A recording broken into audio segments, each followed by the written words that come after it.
प्यारे बच्चों, आज का हमारा टॉपिक है विशेषण। इसके पहले मैं बताना चाहूँगा आपको कि अगर आपने इसका बेसिक वीडियो नहीं देखा है, जैसे कि संज्ञा, सर्वनाम, शब्द क्या होता है, वर्ण क्या होता है, तो इसका मैंने डिटेल से वीडियो बना दिया है, बेसिक वीडियो। तो आप इसका प्लेलिस्ट चेक कर सकते हैं, लिंक डिस्क्रिप्शन बॉक्स में होगा या आई बटन में देख रहा होगा, यहाँ से भी आप देख सकते हैं। तो चलिए आज का टॉपिक शुरू करते हैं। विशेषण जानेंगे विशेषण क्या होता है। तो साधारण भाषा में कहें, अपने भाषा में कहें तो इस विशेषण मतलब होता है खास बात। खास मतलब इम्पोर्टेंट बात। जैसे कि अगर हम एक एग्जांपल समझते हैं, मान लीजिए कि राम एक लड़का है और राम तेज दौड़ता है, तो हम लिखेंगे राम तेज दौड़ता है। राम तेज दौड़ता है। देखिए, अब यहाँ पर हम कुछ खास बात बता रहे हैं राम के बारे में। राम दौड़ता तो है, लेकिन क्या है इसमें खास बात कि राम तेज दौड़ता है। तो इसकी विशेषता हो गई। राम की विशेषता क्या है कि वह तेज दौड़ता है। इस प्रकार से एक एग्जांपल और लेते हैं कि सीता सुंदर लड़की है।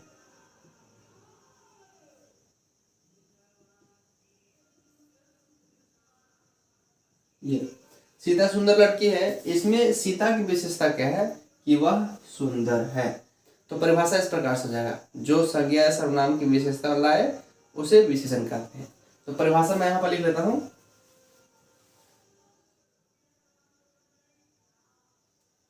परिभाषा मैंने इस प्रकार से लिखा है, जो संज्ञा या सर्वनाम की विशेषता बतलाए। विशेषता मतलब वही होता है खास बात बतलाए, उसे कहते हैं विशेषण। जैसे एग्जाम्पल मैंने यहाँ पर समझा है, एग्जाम्पल मैंने लिखा है राम तेज दौड़ता है, तो इसमें तेज इसकी विशेषता हो गई।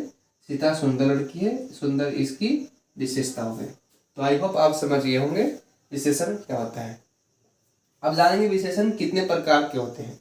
तो विशेषण मुख्य रूप से 4 प्रकार के होते हैं। गुणवाचक विशेषण, परिणामवाचक विशेषण, संख्यावाचक विशेषण और सार्वनामिक विशेषण। अब हम डिटेल्स जानेंगे कि इन चारों का भेद क्या होता है, इसको समझेंगे अच्छे से। सबसे पहला नंबर है गुणवाचक विशेषण। तो गुणवाचक विशेषण का परिभाषा इस प्रकार से कहता है कि जब किसी संज्ञा सर्वनाम के गुण, उसके आकार, रंग, अवस्था आदि का उसका विशेषता बतलाया जाए तो उसे गुणवाचक विशेषण कहते हैं। इसको हम उदाहरण से समझते हैं। उदाहरण ऐसे दिया जाएगा, वह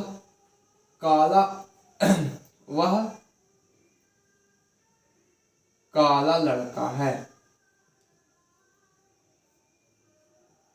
देखो, जो व्यक्ति काला लड़का होगा, जो काला होगा, बुरा मत मानना। हम एग्जाम्पल ले रहे हैं तो बस एग्जाम्पल के लिए सीमित है, ठीक है। ऐसे भी लड़कों का काला होना, गोरा होना चलता है।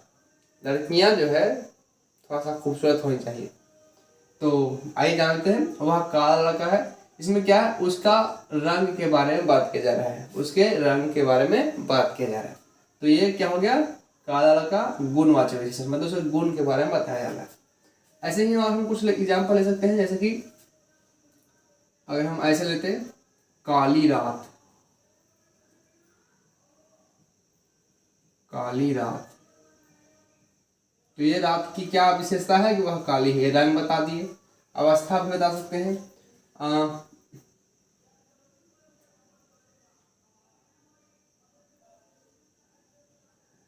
उसका चेहरा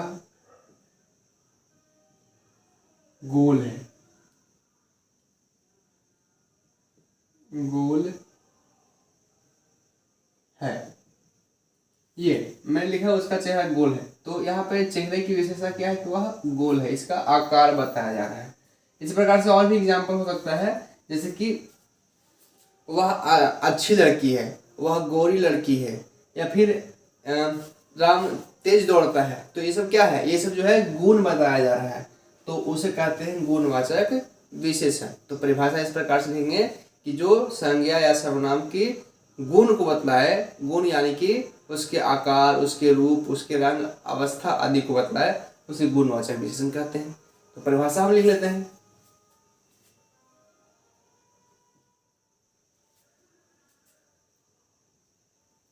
देखिए, परिभाषा मैंने इस प्रकार से लिखा है, जो संज्ञा या सर्वनाम के गुण यानी कि रंग, रूप, आकार, अवस्था आदि को बतलाए उसे गुणवाचक विशेषण कहते हैं। जैसे कि एग्जाम्पल मैंने लिखा है यहाँ पे, एग्जाम्पल है कि जैसे वह काला लड़का है, तो काला इसकी उसका रंग बताया जा रहा है, काली रात उसका रंग, उसका चेहरा गोल है तो गोल में है, इसका आकार बताया जा रहा है। और बहुत सारे एग्जाम्पल हम इसका ले सकते हैं अपने अनुसार। तो ये था गुणवाचक विशेषण। अब जानते हैं परिणामवाचक विशेषण। परिणाम का मतलब होता है मात्रा, या कह सकते हैं मापना या तौलना। तो जिसमें परिणाम यानी मापने तौलने का बोध हो उसे परिणामवाचक विशेषण कहेंगे। जैसे कि एग्जाम्पल से समझते हैं। एग्जाम्पल अगर दिया हुआ है थोड़ा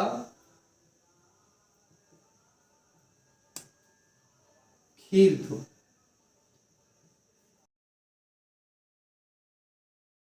थोड़ा खीर दो, तो मैं यहाँ पे खीर मांग रहा हूँ लेकिन थोड़ा मांग रहा हूँ। थोड़ा मतलब कि थोड़ा सा, तो इसका परिणाम बताया जा रहा है कि थोड़ा सा जो है खीर दो। तो थोड़ा जो है क्या हो गया, ये परिणामवाचक विशेषण हो गया।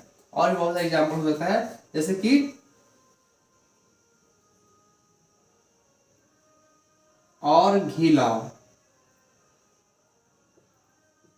और घी लाओ, तो ये क्या हो गया, और जो दे हम मांग रहे हैं और घी लाओ, तो और भी एक परिणामवाचक हो गया। परिणाम मतलब मात्रा बताया जा रहा है, और लाओ घी लाओ।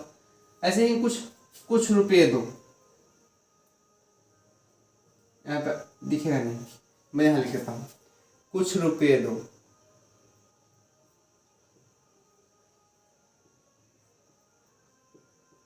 तो ये जो कुछ रुपये में कुछ का जो प्रयोग किया गया है वो क्या है, परिणामवाचक विशेषण है। मतलब कुछ मतलब थोड़ा पैसे मांग रहे हैं, तो यहाँ परिणाम का बोध हो रहा है, मात्रा या मापने का तौलने का बोध हो रहा है, उसे परिणामवाचक विशेषण कहते हैं। तो इसका परिभाषा इस प्रकार से हो जाएगा कि जिसमें मापने या तौलने का बोध हो उसे परिणामवाचक विशेषण कहते हैं। परिभाषा मैं लिख देता हूँ। तो परिभाषा मैंने इस प्रकार से लिखा है परिणामवाचक विशेषण का, जिसमें माप या तौल का बोध हो, माप या तौल मतलब मापने या तौलने का बोध हो, उसे परिणामवाचक विशेषण कहते हैं। जैसे एग्जाम्पल मैंने यहाँ पर लिखा ही है, एग्जाम्पल है कुछ रुपये दो, तो कुछ में हम क्या है माप रहे हैं कि कुछ रुपये दो, थोड़ा खीर दो, और घी लाओ, तो ये सब क्या है परिणामवाचक विशेषण है। उसके बाद आता है संख्यावाचक विशेषण। उसके बाद आता है संख्यावाचक। उसके बाद आता है संख्यावाचक विशेषण। तो इसके नाम से पता चल रहा है कि इसमें संख्या का बोध होने वाला है। तो जिसमें संख्या का बोध हो ऐसे विशेषण को कहते हैं संख्यावाचक विशेषण। जैसे 4 रुपये, कितना, मैं लिखता हूं 4 रुपये, तो यहाँ पर जो रुपया है वो कितना है, 4 है। 4 ये क्या है, इसकी विशेषता है कि ये 4 रुपये है। या ऐसे लिख सकते हैं कि 100 रुपये का नोट,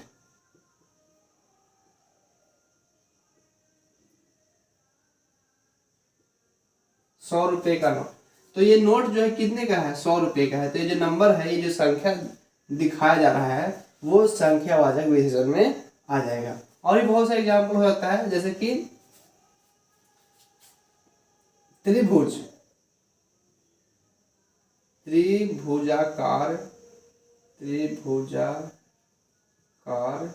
भवन, ऐसे लिखते हैं त्रिभुजाकार भवन। तो इसमें भवन की विशेषता क्या है कि वह 3 भुजाकार है। तो ये नंबर बोध हो रहा है 3 का, त्रिभुजाकार, ये 3 कहाँ जाएगा, संख्यावाचक विशेषण में आ जाएगा। ऐसे ही और भी आप संख्याओं का प्रयोग कर सकते हैं अपने अनुसार। तो ये है संख्यावाचक विशेषण, जिसमें संख्या का बोध होता है। तो परिभाषा भी इसी प्रकार से होगा कि जिसमें संख्या का बोध हो उसे संख्यावाचक विशेषण कहते हैं। ऐसे मैंने परिभाषा लिख दिया है, जैसे एग्जाम्पल आप समझ ही रहे होंगे नीचे देखकर। 4 रुपये, 100 रुपये का नोट, त्रिभुजाकार भवन, और भी एग्जाम्पल आप खुद से भी डिसाइड कर सकते हैं। और सबसे लास्ट में आता है सार्वनामिक विशेषण। सार्वनामिक विशेषण कैसे कहेंगे, तो संज्ञा के पहले जब सर्वनाम आ जाता है, संज्ञा के पहले जब सर्वनाम आ जाता है तो उसे कहते हैं सार्वनामिक विशेषण। जो समझते हैं एग्जाम्पल से। एक एग्जाम्पल में लिखता हूं, अगर लिखा हुआ है कि कौन आ रहा है,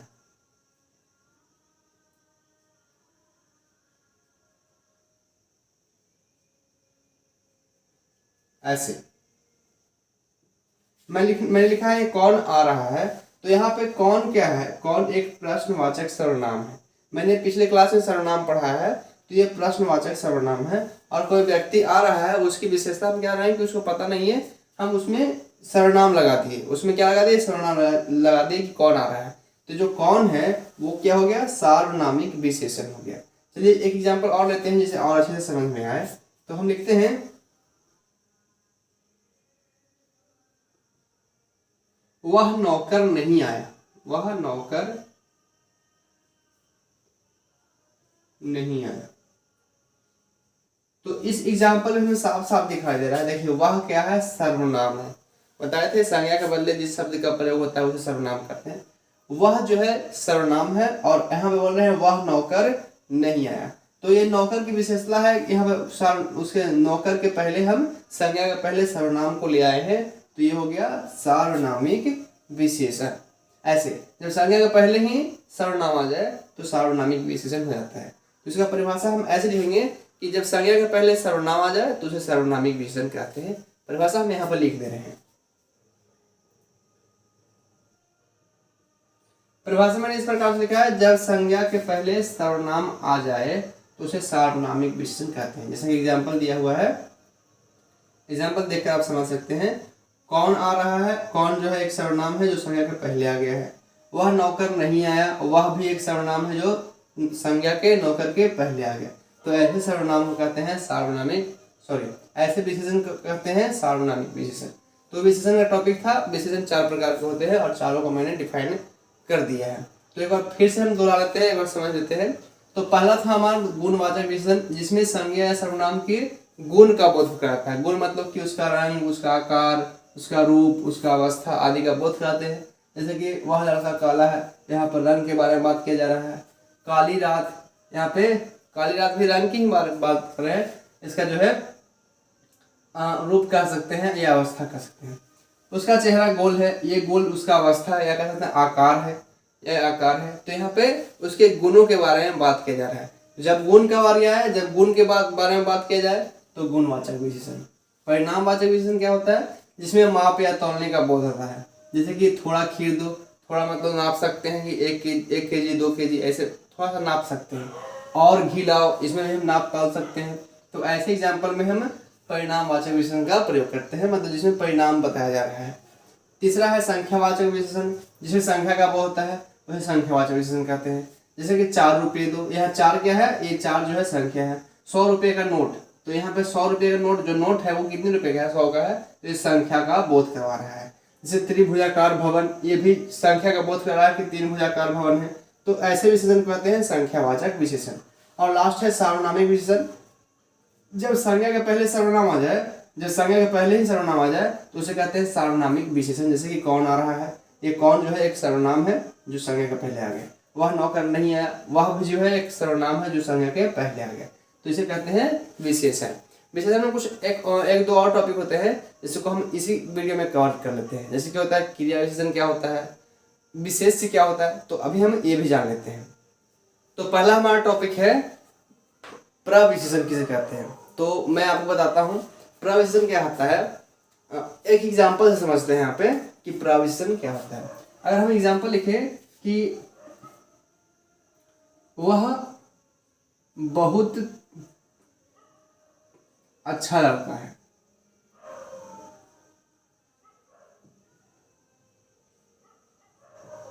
देखिए मैंने एक एग्जाम्पल लिखा है कि वह बहुत अच्छा लड़का है। इसमें हम क्या देखते हैं कि वह जो है, अगर वह जो है वह को हटाते हैं और हम लिखते हैं राम। राम बहुत अच्छा लड़का है। तो राम का विशेषता क्या है कि वह अच्छा लड़का है। लेकिन यहाँ पर देख रहे हैं कि अच्छा के बावजूद, अच्छा के बाद भी यहाँ बहुत अच्छा लड़का है। मतलब कि अच्छा तो है ही, लेकिन उसमें भी और विशेषता बताया जा रहा है कि अच्छा में भी बहुत अच्छा है। तो ऐसे जो उदाहरण होते हैं या ऐसे वाक्य होते हैं जिसमें विशेषता तो बतलाया जा रहा है लेकिन उसके बाद विशेषता का भी विशेषता बताया जा रहा है, उसे कहते हैं प्रविशेषण। इसे प्रविशेषण कहते हैं।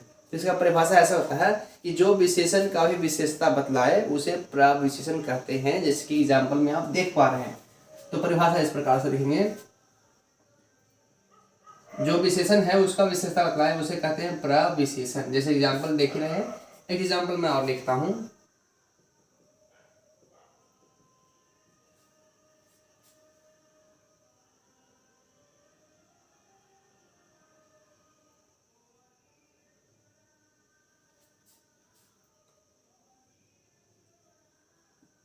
सीता अत्यंत सुंदर है।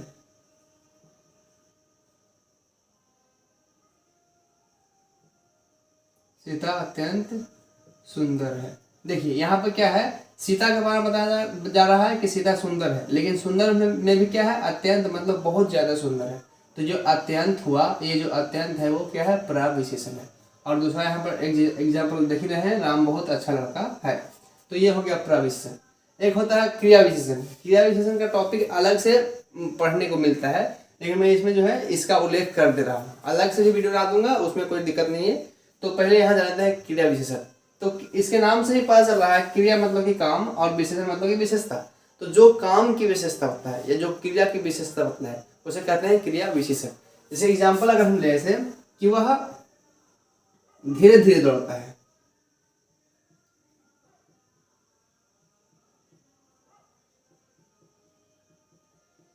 ऐसे वह धीरे धीरे दौड़ता है। तो सबसे पहले बात करेंगे कि वह इसमें क्रिया क्या है। क्रिया मतलब काम, वह दौड़ता है, वह दौड़ता है, यह क्रिया है, दौड़ना जो है उसमें क्रिया हो गया।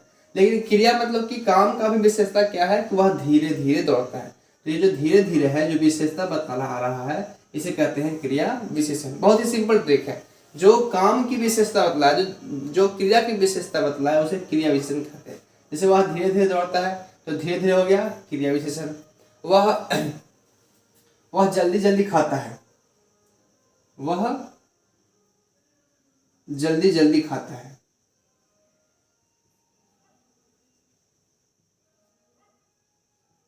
ये। तो मैंने यहाँ पर सेकंड एग्जांपल लिया है, वह जल्दी जल्दी खाता है। इसमें जल्दी जल्दी क्या है, खाने की विशेषता बता रहा है कि वह जल्दी जल्दी खाता है, तो ये हो गया क्रिया विशेषण। तो परिभाषा इस प्रकार से लिखेंगे, जो क्रिया की विशेषता बतलाए उसे क्रिया विशेषण कहते हैं। तो परिभाषा इस प्रकार से मैंने लिख दिया है, जो क्रिया की विशेषता बतलाए उसे क्रिया विशेषण कहते हैं। जैसे कि एग्जाम्पल आपके सामने है, वह धीरे धीरे दौड़ता है, इसमें धीरे धीरे क्रिया विशेषण हो गया। वह जल्दी जल्दी खाता है, जल्दी जल्दी क्रिया विशेषण हो गया। लास्ट टॉपिक बच गया है विशेष्य किसे कहते हैं। बहुत ही सिंपल है, सारा जो है विशेषण हम पढ़ चुके हैं, विशेष से नहीं जानेंगे तो फिर वो वाला हाल हो जाएगा कि रामायण खत्म हो गया और सीता जी का पता ही नहीं चला। तो यहाँ पे विशेष से क्या होता है, तो जिसका भी विशेषता बतलाया जा रहा है वही है विशेष। विशेष बेचारा चुप है, इसका मतलब ये नहीं कि हम इसको नहीं पढ़ेंगे, इसको भी पढ़ना जरूरी है। जो चुप है उसको भी उल्लेख करना जरूरी है। तो विशेष क्या है, जिसका भी विशेषता बतलाया जा रहा है उसे विशेष कहते हैं। जैसे एग्जाम्पल अगर हम लेते हैं कि राम बहुत ले लिया, अब लेते हैं थोड़ा सा मोहन। मोहन गरीब है बेचारा, बेचारा मोहन क्या है, गरीब है। चलो एग्जाम्पल लिए हैं, तो मोहन गरीब है, इसकी विशेषता है कि बेचारा गरीब है। क्या है, गरीब है। लेकिन यहाँ पे गरीब जो है विशेषता तो बतला रहे हैं, लेकिन किसकी विशेषता बता रहे हैं, मोहन की बता रहे हैं, मोहन की विशेषता बता रहे हैं। तो ये मोहन क्या हो गया, ये मोहन हो गया विशेष्य। गरीब होना क्या हो गया, गरीब तो हो गया विशेषण, विशेषण बता दिए, लेकिन किसका विशेषता बतला रहे हैं, मोहन का, तो मोहन हो गया विशेष्य। तो परिभाषा इस प्रकार से होता है विशेषण का कि जिसकी विशेषता बतलाई जाती है, जिसके बारे में विशेषता बतलाया जाए उसी को कहते हैं विशेष। तो परिभाषा लिख लेते हैं, जिसकी विशेषता बतलाई जाती है उसे विशेष कहते हैं। ये तो परिभाषा में लिख दिया है, जिसकी विशेषता बतलाई जाए उसे विशेष कहते हैं। जैसे एग्जाम्पल समझ रहे होंगे, मोहन गरीब है तो मोहन की विशेषता बताता है, तो मोहन जो है क्या हो गया, मोहन हो गया विशेष। इसी प्रकार से हम सबका जो है विशेष निकाल सकते हैं। अगर हम यहाँ बात करें राम बहुत अच्छा लड़का है, तो अच्छा लड़का है और किसके बारे में बोल रहे हैं, राम के बारे में, तो राम विशेष हो गया। तो ऐसे जो है विशेष होता है। तो आज का टॉपिक था हमारा विशेषण। मैंने अच्छे से और आसान भाषा में समझाने की कोशिश की है, तो आशा करता हूँ कि आपको अच्छे से समझ में भी आया होगा। तो अच्छे से अगर समझ में आया सच में, तो वीडियो को लाइक कर दीजिए, नीचे कमेंट बॉक्स में कमेंट जरूर लिखिएगा, वीडियो कैसा लगा, वीडियो अच्छा लगा, और हाँ आप किस टॉपिक पे आगे वीडियो चाहते हैं वो भी आप मुझे कमेंट में लिखिएगा। और अभी तक चैनल को सब्सक्राइब नहीं किए हैं तो जल्दी से सब्सक्राइब कर लीजिए, बेल आइकन ऑल पर सेट कर लीजिए, ताकि आगे आने वाला वीडियो सबसे पहले आपको मिले। और हाँ, अपने दोस्तों के साथ वीडियो को शेयर करना बिल्कुल नहीं भूलिएगा। वीडियो को खूब शेयर कीजिए, एकदम गर्दा छुड़ा दीजिए शेयर करके, ताकि सभी लोगों के पास पहुंच जाए, आपके सभी दोस्तों के पास जो है ये वीडियो पहुंचे, सभी जो है ज्ञान अर्जित कर सके। तो ऐसे ही अपना प्यार बरकरार रखने के लिए मैं तहे दिल से आपका धन्यवाद भी करता हूँ। और फिर मिलते हैं एक नए वीडियो में एक नए टॉपिक के साथ। तब तक के लिए देखते रहिए, सीखते रहिए। बाय बाय, जय हिंद।